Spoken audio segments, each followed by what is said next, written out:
Hello guys, in this video I am going to show you how to select reviewing options on the Facebook application. But first I just want to mention, don't forget to subscribe to my channel because at 10,000 subscribers I am going to show you my whole YouTube revenue statistics and growth strategy, how to make money online. So let's jump into it. First of all, open the application on your phone.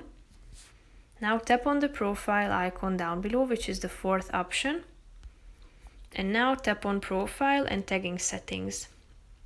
Scroll down to the last section, Reviewing, and click on the first option, which is Review tags that friends add to your post before the tags appear on Facebook.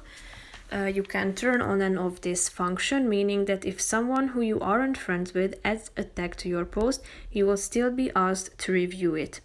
So when you approve a tag, the person tagged and their friends may be able to see your post.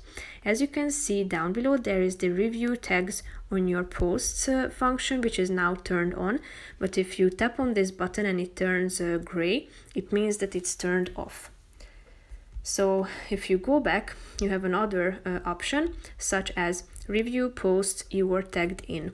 Review posts that you are tagged in before the post appears on your profile. This only controls what's allowed on your profile. So posts you're tagged in still appear in search, newsfeed, and other places on Facebook. So it is now turned on, but if you click on it, it will be turned off. So that's pretty much it for this video, guys. I hope you found it helpful. If you did, consider subscribing, and then see you in the next video. Bye bye.